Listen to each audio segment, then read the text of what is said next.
Bon, dans cette délibération, vous nous présentez donc le concept de talents et territoire avec deux ambitions.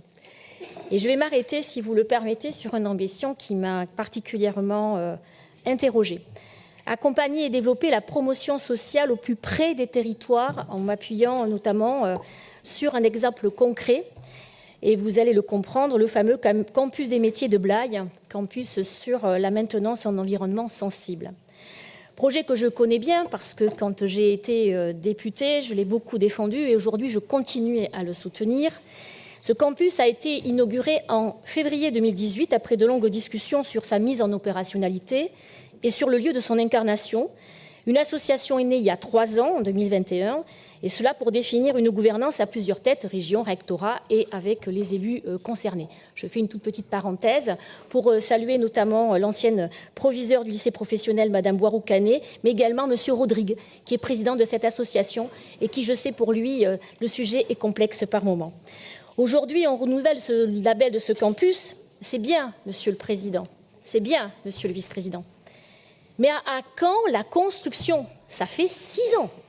6 ans que les acteurs du territoire attendent, citoyens, parents, élèves, jeunesse, professionnels de l'insertion professionnelle et de l'éducation, les responsables également d'EDF, également l'attendent et certains élus. Quand va-t-il se concrétiser? 6 ans de négociations pour asseoir une gouvernance dont la région en est l'acteur principal, mais aujourd'hui, il est urgent d'accélérer. Je me permets aussi de vous rappeler que selon vos propos, Monsieur le Président, vous aviez particulièrement apprécié la rencontre avec des citoyens gilets jaunes du Blayais qui vous précisaient à l'époque comment ils se sentaient abandonnés ou en manque de considération. Je me permets également de pointer qu'aujourd'hui, et vous le savez mieux que quiconque, que la prise en charge des études sur Bordeaux, pour certains parents, malgré qu'on soit à 40 km de Bordeaux, pour certains parents, au revenu trop juste, c'est impossible.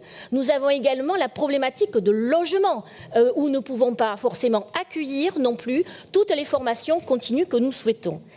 La solution, c'est de délocaliser le plus possible l'enseignement, vous l'avez dit, dans les territoires ruraux. Il faut aller plus loin, mais plus vite.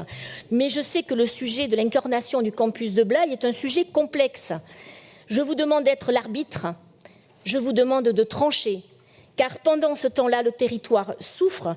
Si nous avons perdu l'espoir d'une ligne Blaye-Saint-Mariens, qui aurait été bien utile pour désenclaver le territoire, il nous faut ce campus, c'est vital, car il permettra à nos jeunes de se former sur place, d'éviter qu'ils choisissent des voies de garage pour rester auprès de leur domicile, voire même la déscolarisation.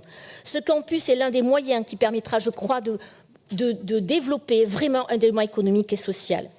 Certes, je vous le conçois, vous n'êtes pas le seul à décider, mais de par vos compétences, vous êtes le cœur du réacteur, si je peux me permettre cette métaphore. La construction de ce campus, c'est permettre d'aller plus loin en formation initiale, c'est construire des partenariats plus forts avec l'EDF sur la formation continue. Et je tiens à souligner également votre engagement de soutien à l'implantation d'un EPR2 dans le Blayais. Donc, avoir des formations adéquates, il est temps. Accompagner, ça vous savez le faire, mais pour le territoire et ses habitants et pour l'intérêt général, il faut avancer et il faut incarner ce campus, Monsieur le Président.